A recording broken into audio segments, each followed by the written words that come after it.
Salut à toutes et à tous, Marty Japan pour un tout nouveau déballage. Et bien aujourd'hui les amis, on va se pencher sur la figurine que vous attendez tous, que j'attendais un petit peu moins de mon côté, de la Ichiban Kuji, la Dragon Ball Z versus Existence. Alors avant de commencer cette vidéo, sachez qu'il n'y aura pas de double vidéo, double caméra où vous avez ma tête avec l'impression, puisque la caméra que j'ai actuellement m'a lâché pendant le Tokyo Game Show. Bref, on s'en fout, on parle de la figurine qui est juste là.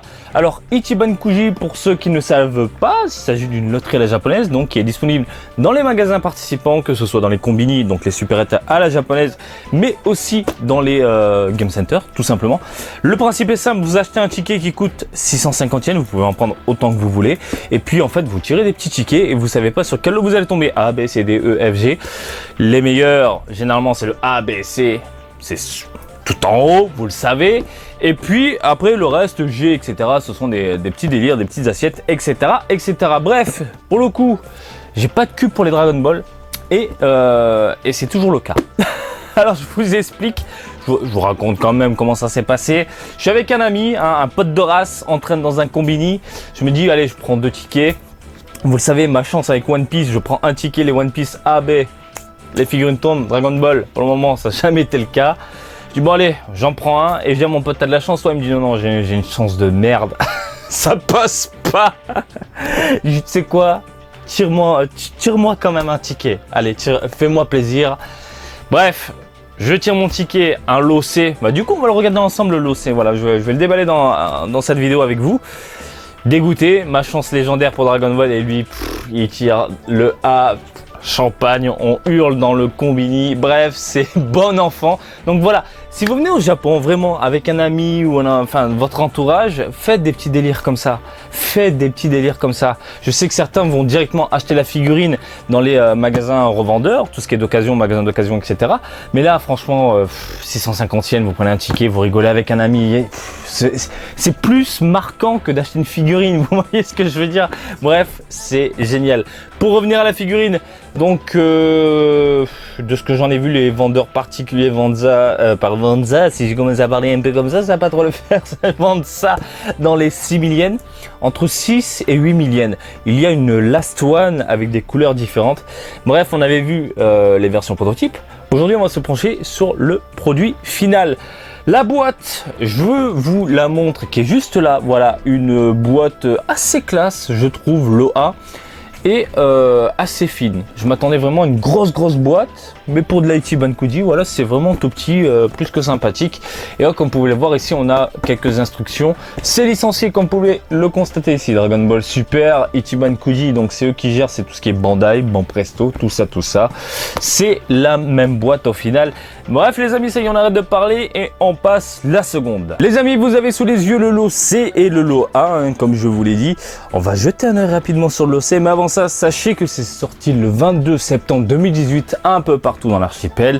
Bref, lot C, il s'agit donc d'une petite assiette. Voilà, petite assiette qu'on peut utiliser si on veut pour les repas, mais généralement on utilise ça pour de la décoration. Voilà, je vous montre ça rapidos, je trouve ça plus que sympathique et vraiment classe. Voilà, regardez-moi ça. Simple, voilà, simple, c'est parfait.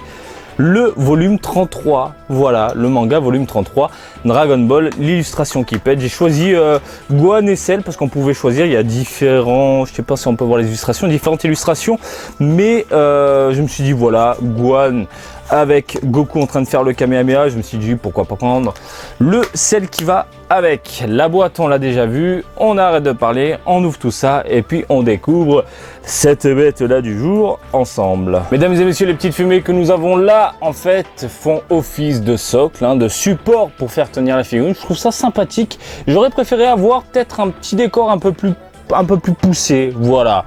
Mais bon, on va pas se plaindre, on a quand même 2 bonnes figurines de ce que j'en vois là, vraiment du coin de l'œil. Et voilà, ce genre de support, je préfère ça au gros carré dégueulasse. Les blocs, voilà, on a l'habitude, c'est dégueulasse, c'est pas beau. La Gohan, on va se la réserver. On va commencer d'abord par celui qui se fait énormément pointer du doigt sur internet, à savoir le Goku qui est juste là. Certaines personnes me disent écoute Marty, je trouve les cheveux trop petits. C'est vrai, quand on regarde la figurine de face comme ça, en fait c'est trop petit, mais en fait ils sont allongés, proportionnés et dans le mouvement de l'attaque, à savoir que le Kamehameha qui est expulsé en fait projette de l'air derrière, hop, les cheveux s'envolent et partent vers l'arrière comme vous pouvez le constater. Les cheveux sont donc proportionnés. Regardez, vous l'avez sous les yeux, je ne mens pas. Je ne mens pas. Donc si on regarde le personnage de haut comme ça, regardez, c'est très bien proportionné, mais c'est vrai que de face, on a l'impression qu'il a une petite tête, voilà, une petite tête avec des petits cheveux par rapport au reste du corps. C'est vraiment bizarre. Ça joue sur l'œil, c'est assez space, mais voilà, faut aimer, faut pas aimer. Moi, dans l'ensemble, je trouve ça correct. Je trouve que ça passe. En plus, je pense la mettre vraiment de côté. Hein. Faut que je me trouve un bon sel qui déchire à peu près de cette taille. Je sais pas combien ça fait, mais je pense que ça peut le faire. Bref, pour parler ensuite de la modélisation globale, ça va. On va pas se plaindre. Franchement, regardez, ça va. Franchement, ça va. Bonne modélisation, proportionnée, avec les jambes pliées, le Kamehameha père-fils, hein, de l'animé hein, et non pas du manga du coup. Non, ça passe, ça passe. Les couleurs, on a quelques bonnes nuances au niveau surtout du pantalon. On voit les petits ombrages comme ça en dessous les jambes, c'est tout à fait normal. Un petit orange léger qui tire ensuite vers un orange un peu plus foncé. Voilà pour bien mettre en avant les petites pliures qu'on a à droite à gauche. Même chose au niveau du vêtement du haut et les couleurs de peau. Voilà, quelques contrastes par-ci par-là, ça passe nickel. Les cheveux, le petit côté orange, ça me saoule quoi. Ça me saoule. Donc là, en fait, des racines, on a un orange foncé qui monte ensuite vers un jaune un peu plus clair qui revient sur un orange au niveau des pointes. Je sais pas, peut-être que voilà, peut-être qu'ils ont voulu jouer avec nos sens en proposant un petit ombrage justement par rapport à l'attaque, j'en sais rien, mais je suis pas très fan du orange au niveau des cheveux là.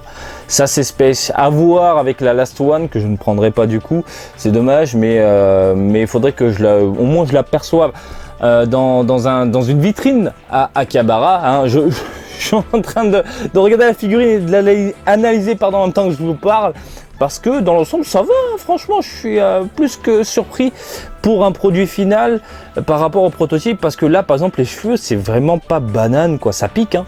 Et moi j'aime bien les cheveux qui piquent comme ça hein. C'est pas la bonne banane dégueulasse qu'on peut voir habituellement dans les figurines de ce style. Non franchement, agréablement surpris pour le Son Goku.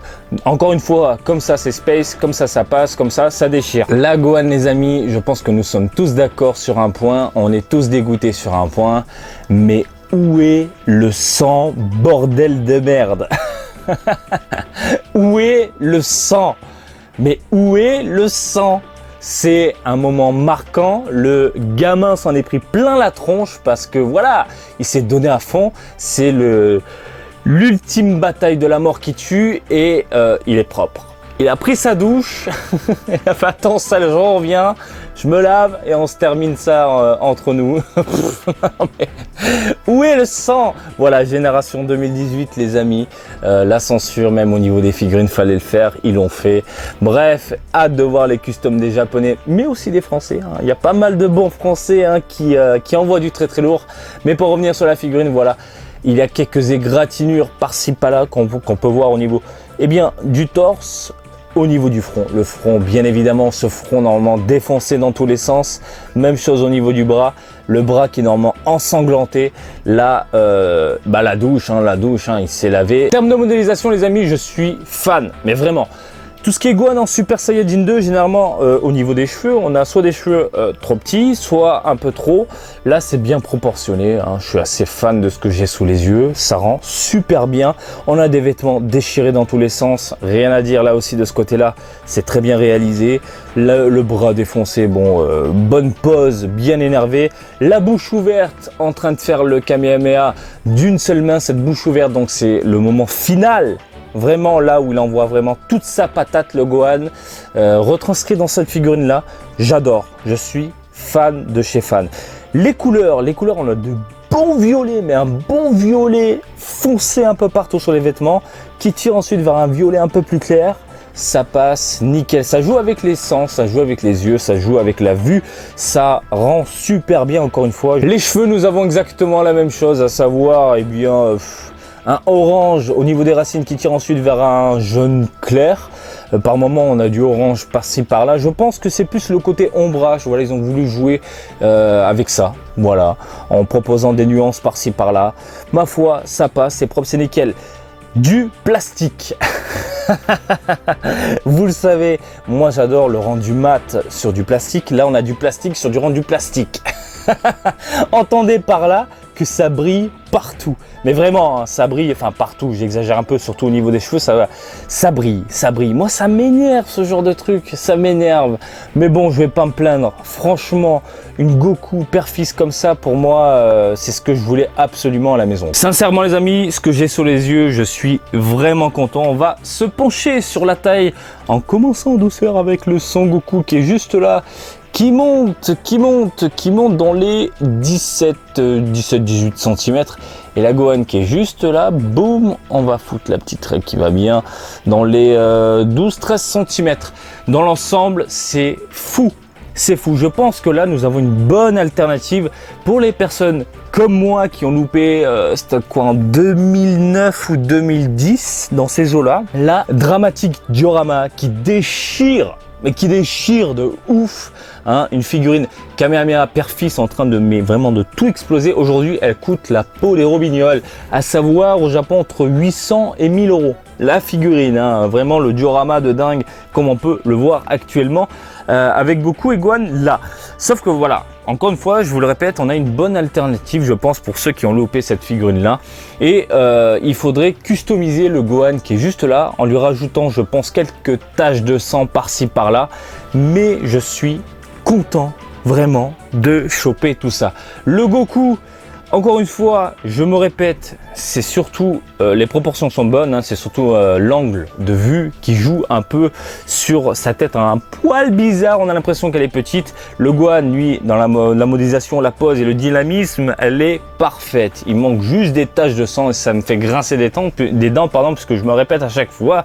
Bref les amis, ça déchire. Voilà, j'espère que ce petit déblage du jour vous a plu. Comme d'habitude, je vous invite à me suivre sur Twitter, Marty_Japan pour l'actu Dragon Ball en direct du Japon, mais aussi sur Facebook, Marty Japan, DBZ le Japon. Et je vous dis à très bientôt. Allez, salut, bisous, ciao, ciao.